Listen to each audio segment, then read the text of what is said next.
আসসালামু আলাইকুম সুপ্রিয় শিক্ষার্থীরা, Shimul memorial nursery school and college কর্তৃক আয়োজিত বিজ্ঞান ক্লাসে তোমাদের সকলকে স্বাগত। আশা করি তোমরা প্রত্যেকেই ভালো আছো। আমি মির্জা শাহিদ ইয়াসমিন, সহকারী শিক্ষক, Shimul memorial nursery school and college. বর্তমান এই করোনাকালীন পরিস্থিতিতে আশা করি তোমরা প্রত্যেকেই সুস্থ আছো এবং ভালো আছো। স্বাস্থ্য মন্ত্রণালয় কর্তৃক এবং বাংলাদেশ সরকার কর্তৃক যে ধরনের নির্দেশনাগুলো তোমাদেরকে দেওয়া হচ্ছে, যে স্বাস্থ্যবিধি মেনে চলবে, মাস্ক ইউজ করবে এবং কি অবশ্যই শরীর পরিষ্কার রাখবে, অর্থাৎ হাত সবসময় কি করবে, স্যানিটাইজ করবে বা সম্ভব হলে সাবান পানিতে হাত ধুয়ে নেবে। এই পরিস্থিতিতে আমরা শিক্ষা মন্ত্রণালয় কর্তৃক যে নির্দেশনা পেয়েছি সেটা হচ্ছে কি যে আমরা অ্যাসাইনমেন্টের আওতায় এসেছি এবং তারই ধারাবাহিকতায় আমরা অলরেডি দুটো অ্যাসাইনমেন্ট পেয়ে গেছি। এর পরবর্তীতে আমাদের বিজ্ঞানের আর একটা অ্যাসাইনমেন্ট আছে, যেটা পূর্ণ করলে আশা করি আমাদের মন্ত্রণালয় কর্তৃক যে নির্দেশনা সেটা আমরা সার্বিকভাবে শেষ করতে পারবো। তো আসো আজকে আমরা আমাদের ক্লাসে চলে যাই। আজকে আমরা নবম শ্রেণীর বিজ্ঞান বইয়ের সপ্তম অধ্যায়, যেটার নাম হচ্ছে কি অম্লক্ষারক এবং লবণের ব্যবহার, এই অধ্যায়টি নিয়ে একটা রিভিশন ক্লাস করবো। তাহলে আসো আমরা দেখে নিই যে এই অধ্যায় থেকে আমরা কি কি শিক্ষাফলগুলো পেতে পারি। প্রথমে আমরা দেখতে পাচ্ছি যে প্রাত্যহিক জীবনে অ্যাসিডের ব্যবহার এবং সাবধানতা আমরা ব্যাখ্যা করতে পারবো। পাকস্থলীতে অ্যাসিডিটির কারণ ও সঠিক খাদ্য নির্বাচন সম্পর্কে আমরা বর্ণনা করতে পারবো। পিএইচ এর মান জানার প্রয়োজনীয়তা আমরা বর্ণনা করতে পারবো। প্রাত্যহিক জীবনে ক্ষারের ব্যবহার এবং সাবধানতা আমরা বর্ণনা করতে পারবো। প্রশমন এবং এর প্রয়োজনীয়তা আমরা ব্যাখ্যা করতে পারবো এবং সবশেষে লবণ এবং লবণের ব্যবহার সম্পর্কে আমরা ব্যাখ্যা করতে পারবো। এখন আমরা আমাদের আলোচ্য বিষয়সমূহে চলে যাই। আশা করি তোমরা প্রত্যেকেই খাতা কলম নিয়ে বসেছো। আমরা খুব দ্রুত আলোচ্য বিষয়গুলো কিন্তু খাতায় লিখে ফেলবো। তাহলে আমরা দেখি যে আমাদের আলোচ্য বিষয়গুলো কি কি। প্রথমে আমরা দেখতে পাচ্ছি অ্যাসিড ও প্রাত্যহিক জীবনে অ্যাসিডের ব্যবহার এবং সাবধানতা।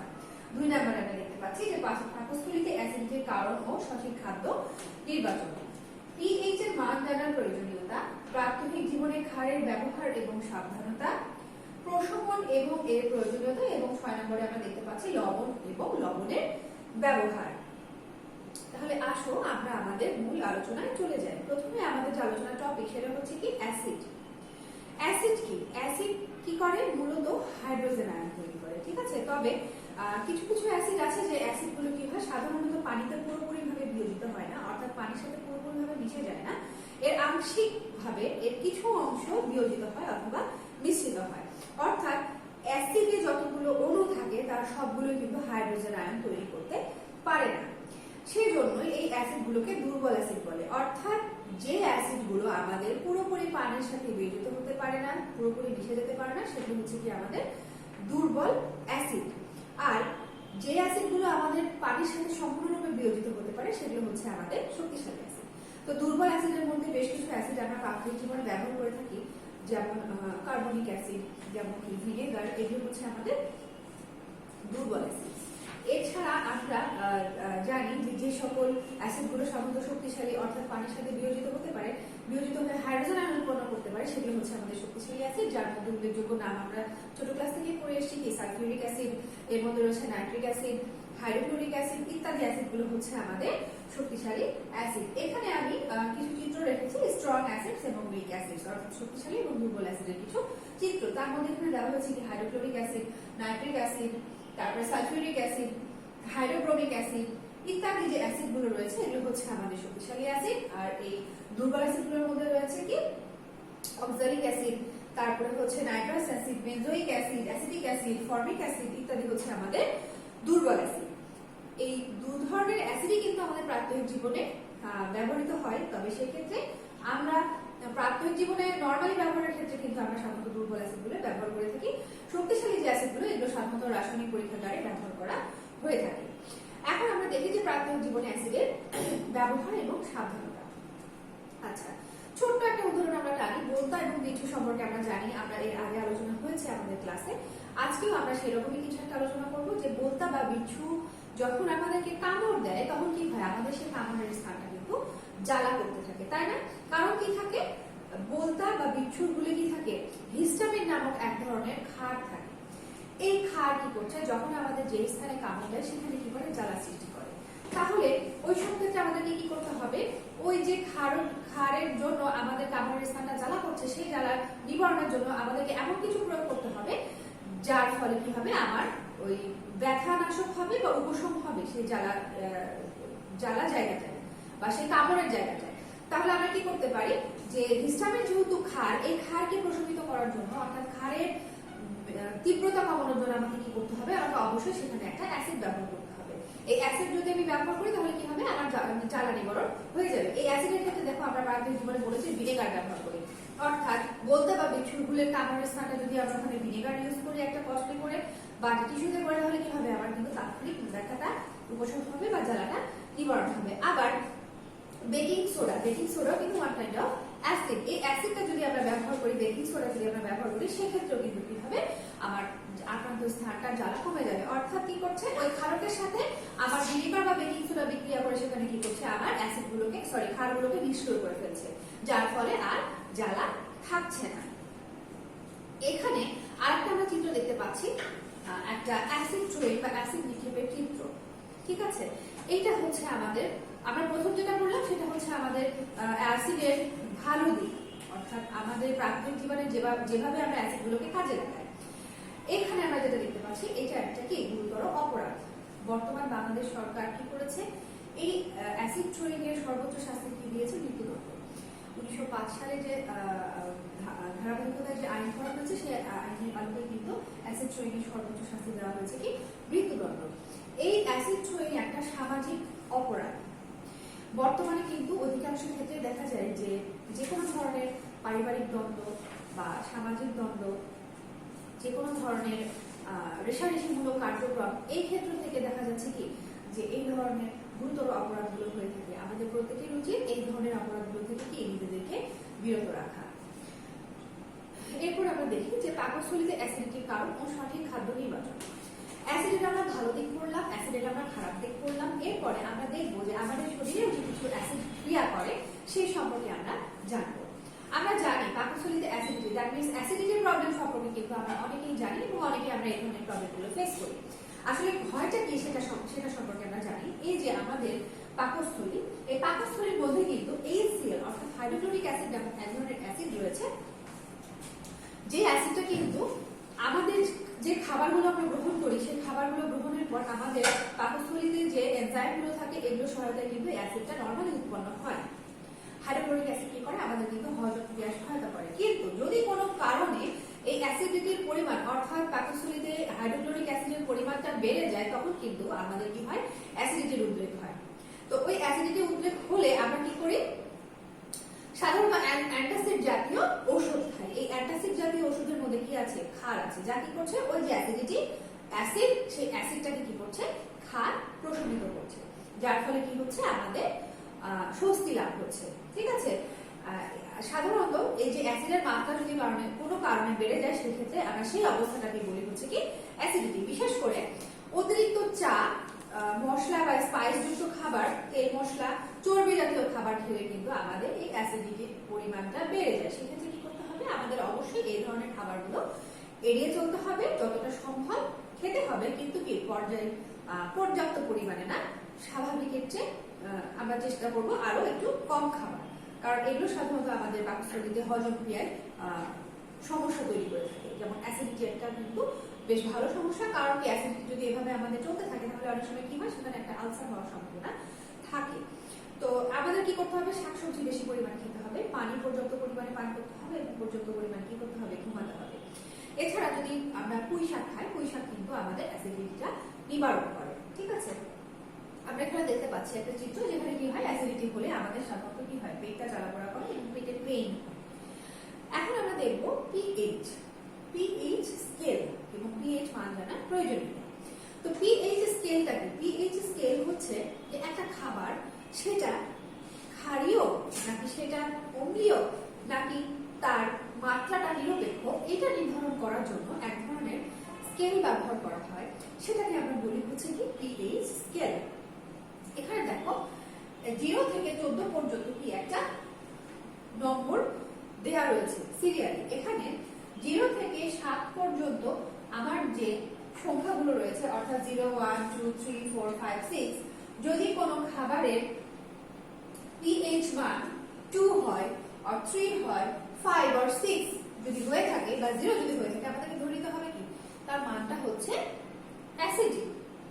এবং যদি 8 থেকে 14 এর মধ্যে হয়, দ্যাট মিনস 9 হয়, 12 হয়, 13 হয়, 8 হয়, তাহলে আমাদেরকে ধরে নিতে হবে কি সেটা ক্ষারকীয়, অর্থাৎ ক্ষার বেস কোনো খাবার। যদি 7 হয় তাহলে কি সেটা পিএইচ নিরপেক্ষ, দ্যাট মিনস সেটা অম্লও না ক্ষারক না। এখানে আমরা প্রাত্যহিক জীবনে প্রতিদিন যে পানিটা পান করি এটা হচ্ছে একমাত্র একটা উপাদান যার পিএইচটা আমাদের নিরপেক্ষ। বিশুদ্ধ পানির পিএইচ এর মান কত? 7। এখন আমরা দেখব প্রাত্যহিক জীবনে ক্ষারের ব্যবহার এবং সাবধানতা। সাধারণত কি করে ক্ষারক অ্যাসিডের সাথে বিক্রিয়া করে লবণ এবং পানি উৎপন্ন করে। আমরা ওই যে বললাম পাকস্থলীতে অ্যাসিডিটি বা ওই বলতে বা বিচ্ছুর ঘুলে যে ক্ষারটা থাকে সেখানে আমরা কি করলাম অ্যাসিড দ্বারা প্রশমিত করলাম। আসলে যখন অ্যাসিড এবং ক্ষার একত্রিত হয় তখন সেখানে কি হয় বিক্রিয়া করে লবণ এবং পানি উৎপন্ন হয়, যার ফলে কি হয় সেই জায়গাটা ক্ষারকের বা অ্যাসিডের যে ক্রিয়া সেটা কিন্তু অনেকাংশে নিষ্ক্রিয় হয়ে যায়। আচ্ছা, অ্যাসিড এবং ক্ষার পরস্পর কিন্তু বিপরীতধর্মী পদার্থ এবং বিক্রিয়া করে একে অপরকে নিষ্ক্রিয় করে বলে এদেরকে নিরপেক্ষ পদার্থ বলা হয়ে থাকে। এবং নিরপেক্ষ পদার্থ হিসেবে কি তৈরি করে? লবণ এবং পানি। আমরা সেখানে বলতে বা বিচ্ছুর ভুল করলাম অ্যাসিডের ক্ষেত্রে, ক্ষারকের ক্ষেত্রে আমরা পড়বো হচ্ছে কি মৌমাছি। মৌমাছি ফুল ফুটালে বা পিঁপড়া কামড় দিলে কি করে সেখানেও আমাদের কিন্তু জ্বালা করে। কারণ কি মৌমাছির হুলে কিন্তু ফর্মিক অ্যাসিড নামক এক ধরনের অ্যাসিড থাকে। আর মৌমাছির হুলে কি থাকে পিঁপড়ার কামড়ে ফর্মিক অ্যাসিড থাকে এবং মৌমাছির হুলে আমাদের মেলাজিন এবং অ্যাপামিন নামক কি থাকে অ্যাসিডিক এক ধরনের পদার্থ থাকে, যার ফলে কামড় দিলে আমাদের সেই স্থানটা কি করে জ্বালা করা হয়। এই ক্ষেত্রে আমাদের কি করতে হবে, যেহেতু দুটোই অ্যাসিড, মৌমাছির হুলেও অ্যাসিড এবং পিঁপড়ার কামড়েও অ্যাসিড, এই অ্যাসিডগুলোকে আমাদেরকে প্রশমিত করতে হলে কি করতে হবে সেখানে আমাদের ক্ষার জাতীয় উপাদান প্রয়োগ করতে হবে। তো সেই ক্ষেত্রে আমরা নরমালি কি করি, পিঁপড়া কামড় দিলে কিন্তু বাসায় আমরা যে চুনটা থাকে পান খাওয়ার যে চুন আমরা কিন্তু সেটা ব্যবহার করি, কারণ কি চুনের মধ্যে কি থাকে ক্ষার থাকে।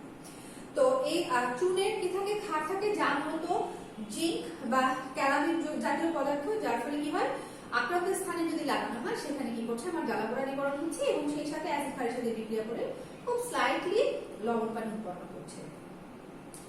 আর প্রাত্যহিক জীবনে বর্তমানে যে ক্ষারের ব্যবহার এই সম্পর্কে আর কি বলার আছে। বর্তমান যে পরিস্থিতি, এই পরিস্থিতিতে আমরা এতটাই বেশি অভ্যস্ত হয়ে গেছি হ্যান্ড ওয়াশিং, হাত পরিষ্কার, শরীর পরিষ্কার এবং কাপড় চোপড় পরিষ্কারের সাথে এই করোনাকালীন পরিস্থিতিতে। সুতরাং নতুন করে আমার মনে হয় না যে অন্য কোনো উদাহরণ টানার কোনো দরকার আছে। কি করতে হবে, নিজেদের সেফটির জন্য, সুরক্ষার জন্য সব সময় আমাদেরকে পর্যাপ্ত পরিমাণ হাত পরিষ্কার করতে হবে, নিজেদের কাপড় চোপড় পরিষ্কার করতে হবে এবং কি পরিষ্কার পরিচ্ছন্নতা বজায় রাখতে হবে। আর এই যে সাবান আমরা ব্যবহার করছি, এই সাবান মূলত কি ক্ষার, যা কি করছে বিভিন্ন ধরনের রোগ জীবাণু ধ্বংস করতে সহায়তা করছে এবং আমাদেরকে জীবাণুর হাত থেকে রক্ষা করে চলেছে। এখন আমরা দেখব প্রশমন এবং এর প্রয়োজনীয়তা। আমরা কিন্তু প্রশমনটা করেই ফেলেছি। কিভাবে? এই যে আমরা অ্যাসিড ক্ষার করলাম এবং এই যে অ্যাসিডের ব্যবহার এবং ক্ষারের ব্যবহারগুলো করলাম, সেখানে কিন্তু আমরা বারবারই বলেছি কি হচ্ছে অ্যাসিড ক্ষার দ্বারা প্রশমিত হচ্ছে, ক্ষার অ্যাসিড দ্বারা প্রশমিত হচ্ছে এবং হওয়ার ফলে কি হচ্ছে সেখানে লবণ এবং পানি উৎপন্ন হচ্ছে। এইখানে দেখো চিত্রতে দেওয়া হয়েছে কি যে অ্যাসিড এবং বেস দ্যাট মিন্স ক্ষার এই দুটো যখন একত্রিত হচ্ছে হওয়ার পরে কি হচ্ছে লবণ এবং পানি তৈরি হচ্ছে। এইটাই হচ্ছে আমাদের প্রশমন এবং প্রশমনের প্রয়োজনীয়তা। এখানে যদি আরেকটু ক্লিয়ার হয়, এখানে দেখো HCl হাইড্রোক্লোরিক অ্যাসিড, হাইড্রোক্লোরিক অ্যাসিডের সাথে যদি সোডিয়াম হাইড্রোক্সাইড একত্রিত হয় অর্থাৎ এটা কি আমাদের ক্ষার, তাহলে কি হচ্ছে এখানেও কিন্তু দেখো পানি এবং NaCl দ্যাট মিন্স লবণ তৈরি হচ্ছে। এটা হচ্ছে আমাদের প্রশমন বিক্রিয়া, অর্থাৎ অ্যাসিডকে ক্ষার দ্বারা এবং ক্ষারকে অ্যাসিড দ্বারা প্রশমিত করে লবণ এবং পানি তৈরি হওয়ার যে প্রক্রিয়া সেটাই হচ্ছে আমার প্রশমন বিক্রিয়া। এবং অবশ্যই আমরা প্রশমন বিক্রিয়ার যে প্রয়োজনীয়তা এগুলো আমাদের যে আলোচনাগুলো হলো আমরা কিন্তু বুঝতে পেরেছি যে প্রাত্যহিক জীবনে আমরা কিভাবে অ্যাসিড ক্ষার ব্যবহার করছি এবং তার দ্বারা প্রশমন বিক্রিয়া সেখানে কিভাবে ঘটছে এবং এর ফলে আমাদের জীবনে কি কি উপকারগুলো হচ্ছে। যেমন আমাদের ইনস্ট্যান্টলি ইনসেক্ট কাপড় দিচ্ছে, আমরা সেখানে কিন্তু স্বস্তি লাভ করতে পারছি। ঠিক আছে, এরপরে আমরা দেখবো লবণ এবং লবণের ব্যবহার। এই যে আমরা অ্যাসিড ক্ষার সম্পর্কে পড়লাম, এটা যেমন আমাদের জন্য জরুরি ঠিক তেমন লবণ হচ্ছে কি আমাদের জীবনে আরো বেশি জরুরি। কারণ হয়তো আমাদের অ্যাসিড ক্ষারের প্রয়োজনীয়তাটা খুব প্রতিদিন ব্যবহার না হলেও, ক্ষারটা ব্যবহার যদিও হচ্ছে বাট অ্যাসিডটা আমাদের জীবনে প্রতিদিন ব্যবহার না হলেও লবণটা কিন্তু আমাদের অত্যন্ত জরুরি।